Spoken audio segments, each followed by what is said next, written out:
కొమరంభీం ఆసిఫాబాద్ జిల్లా దహేగాం మండలం ఇట్యాల గ్రామంలో జెడ్పీటీసీ ఎంపీటీసీ సర్పంచ్ స్థానిక సంస్థల ఎన్నికల కార్యక్రమంలో భాగంగా ఎమ్మెల్సీ దండే విఠల్ ఆదేశాల మేరకు తాజా మాజీ ఎంపీటీసీ గజ్జల జయలక్ష్మి సురేష్ కార్యకర్తల సమావేశం నిర్వహించారు. ఈ సమావేశంలో గజ్జల జయలక్ష్మి సురేష్ మాట్లాడుతూ ఎన్నికల్లో అందరూ గ్రామస్తులు కలిసికట్టుగా గెలిపించాలని కోరారు.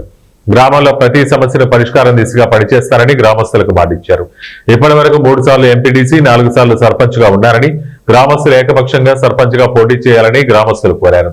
ఇప్పటి వరకు చాలా సమస్యలకు పరిష్కారం చేశారని గ్రామాభివృద్ధికి పనిచేస్తారని హామీ ఇచ్చారు. అదేవిధంగా కొమరంభీం ఆసిఫాబాద్ జిల్లాలో 141 గ్రామ పంచాయతీలు ఉన్నాయి. దహేగాం మండలం ఇట్యాల గ్రామ పంచాయతీలో అతి భారీ మెజార్టీతో గెలిపించాలని గ్రామస్తులను కోరారు. సర్పంచ్ అభ్యర్థిగా నన్ను నిలబడడం కోరడం జరిగింది. కావున నేను సర్పంచ్గా గ్రామం సేవ చేయడానికి నా సహాయశక్తుల ప్రయత్నం చేసి నేను ఇంతకుముందు 4 సార్లు సర్పంచ్ 3 సార్లు ఎంపీటీసీగా జనం నన్ను ఆశీర్వదించిండ్రు. ఇప్పుడు కూడా ఎంపీటీసీ జెడ్పీటీసీ సర్పంచ్గా నన్ను ఆశీర్వదించాలని కోరుతూ నేను కోరుకుంటున్నా. పబ్లిక్ నా మీద నమ్మకం, నేను పబ్లిక్ అంటే నమ్మకం. ఆ నమ్మకం మా గ్రామ పంచాయతీల మధ్యలో ఉన్నది కాబట్టి ఖచ్చితంగా నేను పబ్లిక్ సేవ చేయడానికి ఊళ్ళో ఉంటా, పబ్లిక్ సేవ చేస్తా.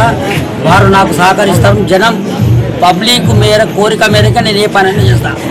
వాళ్ళతో నేను, నాతోని వాళ్ళు. కావున ఎంపీటీసీ జెడ్పీటీసీ సర్పంచ్ ఎలక్షన్లలో అందరూ సహకరించాలని నేను కోరుకుంటున్నా. 141 గ్రామ పంచాయతీలు ఉన్నాయి జిల్లాలో. అన్నిటి దానికన్నా మన ఇట్యాల గ్రామం లీడ్ కావాలని చెప్పి నేను కోరుకుంటున్నా. పబ్లిక్ నేను కోరిన గ్రామంలోని ఇట్యాల విలేజ్లో సర్పంచ్ అభ్యర్థిగా గ్రామస్తులమందరము శ్రీ గజ్జల సురేష్ గారిని ప్రపోజల్ చేస్తున్నాము.